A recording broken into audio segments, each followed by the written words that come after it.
For me, the most significant change I had to make in adjusting to the pros was just the physical nature of the game and the demands that it made on you as far as traveling. You had to get up and go places and play basketball games just about every day. And that really takes its toll on you, just having to physically relocate yourself. And you know, you're playing against mature men instead of college guys who are just really coming out of adolescence, playing against mature men. I think those were the really key changes that I experienced.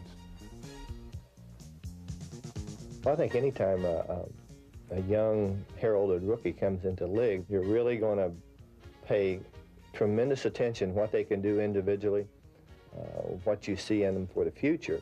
And with him, it was almost instant. You knew this guy was going to be good. I think the thing that was so obvious about him was just how darn big he really was. And when you're out there, you were almost mesmerized by his incredible grace. I mean, he did things that not many big people would actually do. And those were the things that really that carried him and made him the incredible player that he was during his career.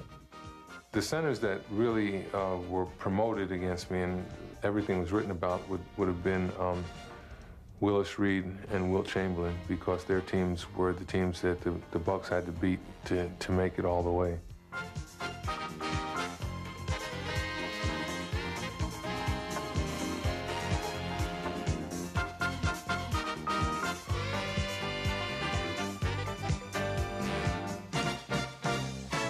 I think the most dominant player I've ever seen was Chamberlain, in the sense of what he could do during one particular basketball game.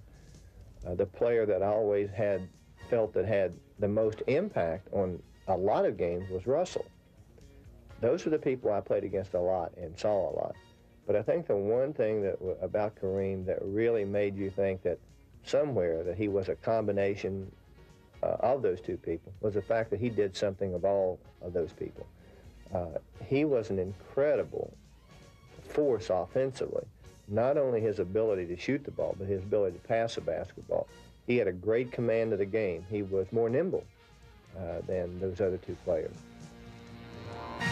Kareem is a finesse basketball player, and I think he's that way because of what happened to him in college. They outlawed the dunk, so therefore he had to develop a style of game where he could be successful playing in this style of basketball. And he was a target. He had to be very careful not to foul. Anytime he got close to someone in college, they were going to call a foul. This is the way he developed his game. Well, when I heard that Oscar was coming to play with the Bucks, I was very happy. I thought that we have somebody that could run the offense and give us a legitimate scorer and passer back there in his position. Oscar's approach to the game was one of just being able to take advantage of whatever you gave him. If you tried to overplay him to one side, he'd go to the side that you gave him and just get inside of you and get you out of position. That's all he wanted to do, was get you out of position and off balance. Our team in Milwaukee really made use of the running game. Oscar was able to direct us, and we had some very fast guys playing key positions. We had Greg Smith and Bob Dandridge as our starting forwards, and both of those guys were really relentless runners. And I was able to be very mobile center and run the court. And when we needed to set a half-court game up, I was used in that. I played the setup game really well too. So it really gave us a versatility that was very hard to compete against. I think that's one of the key factors in our winning the World Championship.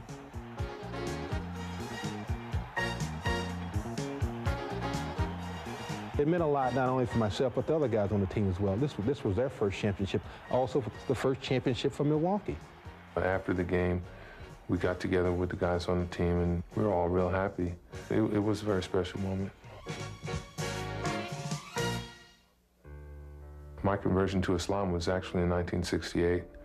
That's when I took those names, but I didn't legally go through the process of changing it until 1971.